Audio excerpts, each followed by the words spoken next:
主小叶24岁，来自湖南，是前台接待。来，有请两位。各位好，欢迎啊，主持人好。这话是你提出来的是吧？对啊，我觉得挺莫名其妙的，因为他追了我2年时间，才谈了半年，他就要跟我分手。为什么呀？因为在这2年半的时间里，他就是不断的在这折磨我，完全不把我当做一个男人，就当做他的奴隶，他就是女皇啊，没有给我一点的自尊，所以说我感觉这样过不下去了。比如我们在街上走，以前没交往的时候，我是蹲着跟他系鞋带，现在交往了，他反而变本加厉，变成要踩在我的腿上跟他去系鞋带。那不到结婚以后不要骑到我脖子上干什么了吗？如果你愿意的话，我可以；如果你不愿意的话，我觉得我应该不会啊。你现在为什么系鞋带要把腿？你觉得那样方便，因为他那时候也没表现出来有多么的不乐意，我看到那样傻傻的，我才答应跟他在一起。你认为一个男人会愿意去做那一些让别的男人没做过的事吗？你都做了哪些我们没做过的事儿？在追他的时候，他下班了要我去接他，刚在路上的时候就下起了很大的雨，我在楼下等他，等了1-2个小时，他在楼上喝咖啡，看着我在那里淋雨。你看到他了吗？我没看到他，是他朋友跟我说的。哦，他后面跟他朋友说，他说你看那个傻子站在楼下在淋雨。我那时候也在考验他嘛，因为那时候追我的男孩子也比较多，我就看他也挺实在的，对我挺好，我就考验他到底能真的对我好。你不怕他被雨给淋病了，肺炎什么的？看他身体结实的，应该不会感冒啊。哦，我们去世界之窗去玩的时候，就看到了一个蹦极的，几个朋友呢，其实是在起哄，闹着说上去蹦极啊，看谁有胆子去蹦极。我就说我有恐高，先跟他们说了，我说我有恐高，我就不陪你们上去了。他呢就硬把我拖上去，拉上去之后，他跟我说，你是男人，你就第一个跟我跳下去，我会答应跟你交往啊。我就听了这句话，我想都没想，我就直接跳下去了。跳下去上来之后，脸色全部是苍白的，腿还在发软。哎，那个蹦极那个感受是要死的感觉。我也不敢蹦，要死的感觉，真的是要死的感觉。大概有20楼高的距离吧，60多米，绑着脚蹦下去的。一上来我就自己心里也不舒服不，有点反胃的感觉。他反而跟他朋友在里窃窃私语的笑着我。他说：“你看这男的怂成这样，脚都软了，一脸寡白的。”我后面反问他，我说：“我们是不是现在开始交往了？”他说：“开玩笑的。”我没有说开玩笑，我只是说考虑一下，也许会，因为我觉得男人连那个蹦极都不敢的话，还算什么男人啊？那这个现场大概有1半人不算男人，你比我算，你蹦了，我还没蹦呢。这还不算什么，他更无厘头的，他要我跟所有的女性发短信，说我只爱她，我只跟她好，其他的女人都跟我滚开。他说你发了，我就答应和你交往。那女的都跟我回信息，每个都回了。他一边看一边在笑，都是在骂我的，有病啊！你脑子烧坏了，你以为你是谁啊？谁会看上你呀？你为什么这样？他本来就说他只爱我一个，但是他每次都是跟别人，就跟别的女孩子，就是出去唱歌啊、喝酒啊，或者发信息聊天。我说你这是真的只爱我一个人吗？这样子我肯定要你证明一下，因为我本来就比较想考验你啊。你今天来是不想分手对吧？对。那你心里是只爱他一个吗？我只爱他一个。我跟他在一起的时候，那个短信是怎么写的？那个短信是怎么写的？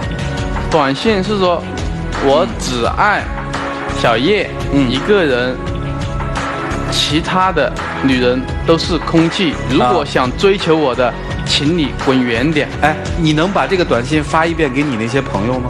既然你爱他，我会啊，因为我有男朋友，无所谓啊。说得很轻松啊，都是他自愿的，其实都是自愿发的。现在扯，我觉得现在扯出来说，我真的不晓得。你还有什么态度？还有一次就是我们去唱歌的时候，就因为喝了一点酒嘛，他就拿着麦克风在那里说，他说你如果愿意跪下来的话，我就答应和你在一起交往。那时候我就是想了一下，扑通我就跪下去了。双膝，男人膝下有黄金，我也知道，但不过呢，就是为了追到他，我也不顾那些面子了。当时朋友在起哄，他也答应了。那么第二天醒过来的时候，我再打电话去问他，他说没有啊，我断片了，我根本就不知道啊。那天大家确实喝得很醉，我第二天脑子都有点晕，根本就不记得。不是，那你喝醉了怎么还知道让一个男人双膝跪地向你求爱呢？因为那时候本来就对他有感觉，所以我才想多的去考验他。前面2年追的是如此之辛苦，好了半年了，还有其他的事儿你受不了吗？那过分的就是前几天我跟我同事和合伙人一起去 KTV 唱歌，谈点东西，谈点生意上面的东西。我就问了他，我说你去不去？他说去。我说如果你感觉没味的话，你就可以先回去。你不要说的这么好吗？其实那时候不是这样的。他就作死的在拉我，因为我在谈事，因为 KTV 里面本来也有点吵，所以说在一起谈的声音呢，我们分贝也比较高。我就没听到，也没注意他那么多。他突然就一瓶酒从我头顶淋到脚。你说我在我朋友和合伙人面前还有没有一点男人的尊严？那时候我觉得他自己真的改变很大。追我的时候2年那时候对我特别好，连下跪都愿意。而现在我就才跟我谈半年时间，就完全不理我，我喊他都不理我，然后就叫我直接回去。我觉得特别的不舒服。我觉得这个男人怎么追了我2年，那时候对我那么好，现在才谈了半年时间，一下转变这么大，叫我来就来，叫我走就走。他这个还认为我过分。我在追你的时候下班了，还要我去接他，我过去了之后在下面等了20分钟，我又走了。我走了之后，走到半路上快回来了，他又要我回去，又要去接他，他又说没时间，又要我走，我走了他又要我回来接。这是把我真的当猴耍。你是故意的吗？我是故意的。那时候我也是在考验他，而且那时候他也觉得特别乐意，自己喜欢屁颠的跟在我后面，跟我说什么，就我特别喜欢在你面前犯贱啊或什么的。我觉得那时候他特别乐意，根本就压根就没觉得这样做他特别反感我，觉得我这样不好。你觉得你交往前和交往后的区别大吗？我有区别，我根本就没改啊。你没区别，你交往前至少还没那么大火，你知道交往后头干嘛吗？干嘛？因为我出差嘛，出差就人比较累不，我回来的时候，他有时候晚上一打电话，一打就是一个通宵。我那时候就比较累的话，偶尔一次睡着了，蒙过去了。第二天他要我去接他的时候，在他们的公司楼下，他笑着对我说：“把我手机拿过来。”就找我要手机，拉过去，他就往地上一摔，用高跟鞋踩了2脚。他说：“你手机不跟我打电话，你跟谁打电话？拉了手机你也没用了。”追我的时候啊，是他自己这么说，是他自己说，你如果不挂电话，我就永远不挂，因为我跟他说过。这话你也信呐？可是我因为我跟他说过，手机没电了不就挂了吗？怎么可能永远呢？不是没电啊，他是自己睡觉了，他根本就没理我了。我一喊他，结果理都没理我，自己在打鼾了都已经。我特别的。那是夜里几点？不尊重我，自己在这里睡觉了都。那是夜里几点啊？3、4点吧。因为他从来就没有去替别人想过。可是你自己说的。他永远就站在自己一个女皇的生态去想自己的事。所以你现在想？现在我想分手，我忍受不住了，我1天都待不了了。可是你为什么每天这样的折磨我？你为什么现在才说这个问题？以前你追我的时候，你怎么没这么说啊？以前你追我的时候，你看着你特别乐意。以前我傻嘛，现在我不傻啦。啊，我现在想要我自己的生活了。来，小鹏啊，太不可理喻。来，小鹏，我问你一个问题啊，在你的内心里，你是因为爱而追求他，然后因为交往之后发现不合适，想跟他分手，还是说在你的内心里面，你就是为了追到他做了那么多的付出，一旦追到手之后，你觉得已经完成了这个追逐的过程，所以你要分手，是哪一种状况？我认为我是因为爱才去追他。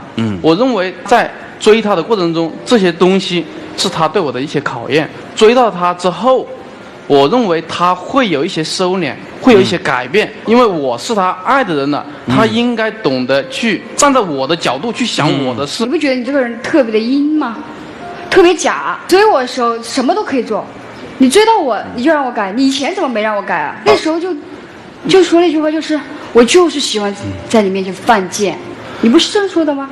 你现在说这个，你现在说这个，追到之后我就看到了，我已经傻过头了啊！我现在不想傻了啊，我想清醒了，想过自己的生活了。好了，你还没有回答完我刚才那个问题。你现在要跟他分开，是不再爱了，还是有报复的想法？心中产生了报复的想法了，由爱而转成为恨了。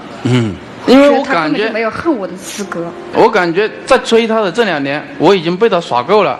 在追完之后，他反而没有收敛，就是个奴隶制，在那里，他要我干嘛就干嘛，他要我蹲着就蹲着，他要我往东走，我就不能往西走。好吧，你们的问题我是看不太懂。接下来我要请教一下5位老师，让我们一起进入丘比特问卷。男孩追女孩有一个铁律，叫从奴隶到将军。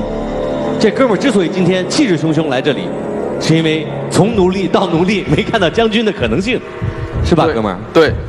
刚才有句话你说的特别不爷们儿，有一句话现在很流行，叫不作死就不会死。你自己作的，你怪谁啊？我不相信一个有尊严的男人说跪就跪。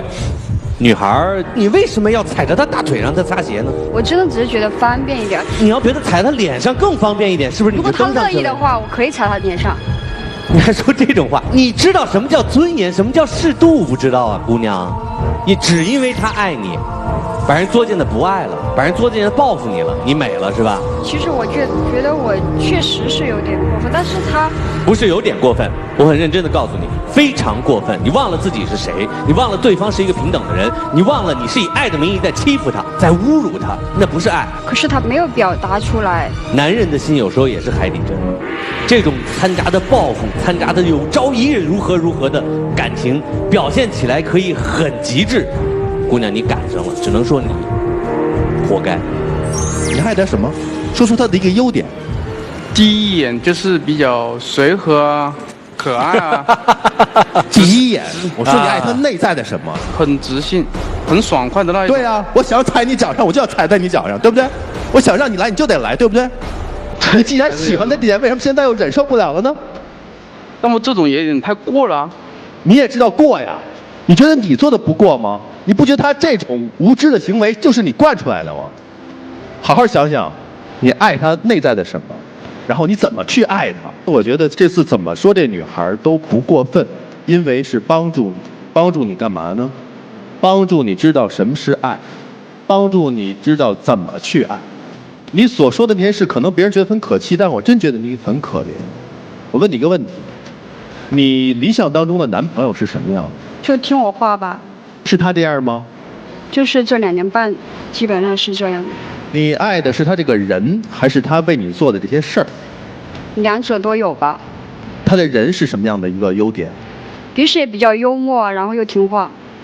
你看，还是离不开他为你做的事儿，听你话，受你虐。其实你根本就不知道怎么去爱，没有任何一个男人可以接受你这么对他，换之即来，呼之即去。即使他追你了，但他不代表着低三下四。你要爱他这个人，首先不是说这是我恩惠给你的，施舍给你的，那不叫爱。你把脚踏在了他的腿，你觉得很舒服，他的感觉呢？你有没有为你爱的人去想一想呢？爱对方一定要换位思考。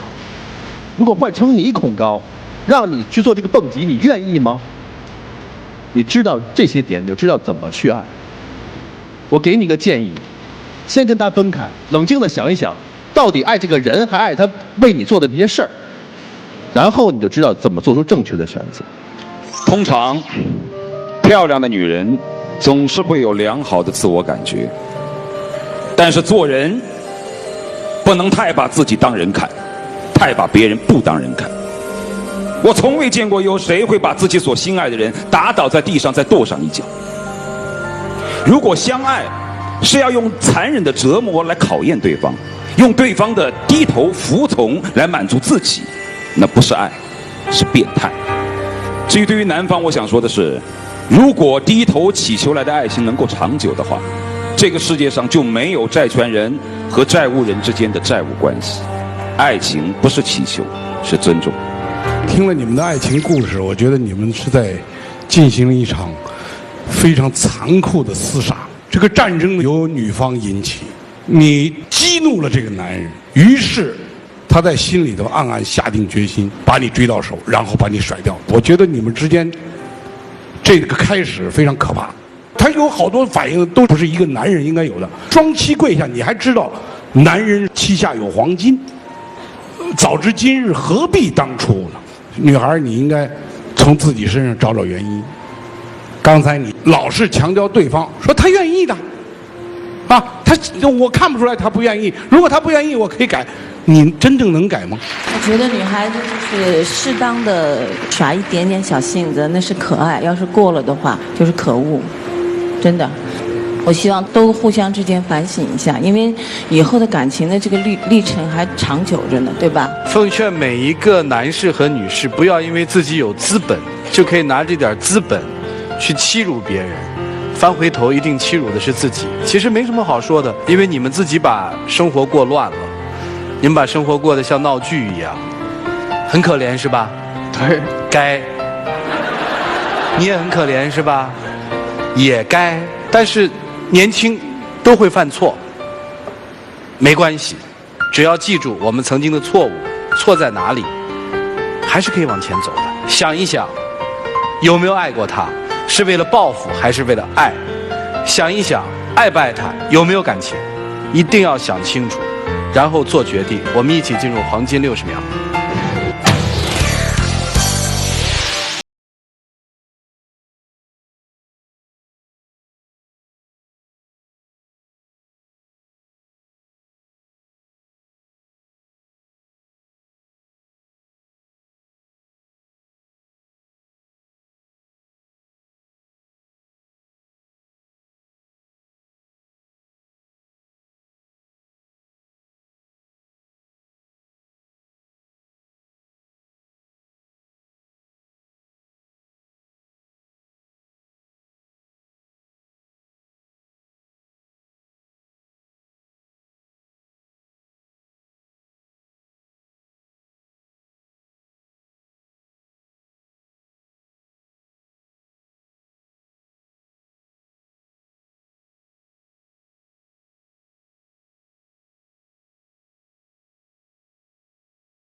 尤其对于你们来说，这句话特别适用。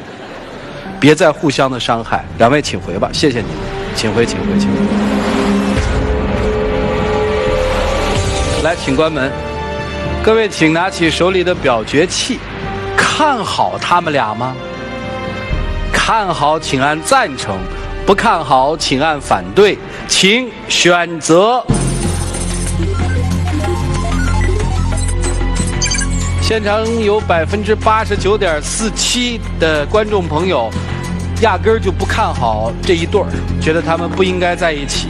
但是也还有少部分的还很看好哎，谁投的赞成票？示意我一下。为什么？首先，这男的追了这女的2年，我觉得他还是对这女的有爱的，而且我觉得还是不止一点半点儿。所以说我还是，并且最后这个女的也愿意为这男的做出改变，所以我觉得他俩还是可以在一起的。你会这么折磨你男朋友吗？不会。谢谢啊。来，小伙子，你的选择是什么？反对。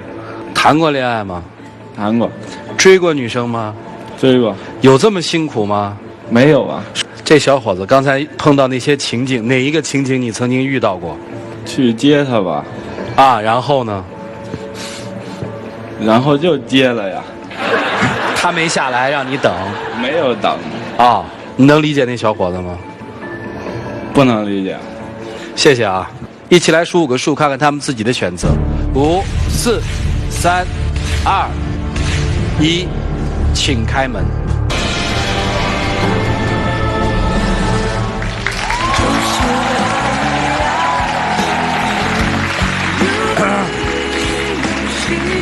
你过来吧。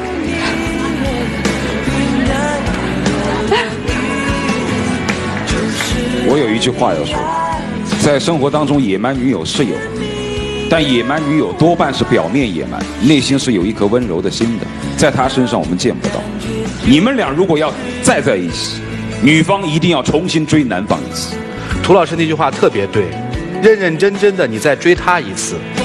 就像艾老师刚才说的，女孩有的时候娇羞的撒点小娇是可爱，但是做过了就完蛋了。还希望你珍惜，改掉过去那个对她的那种毛病吧，别再胡闹了，行吗？以后，来有请我们的小花童，来有请。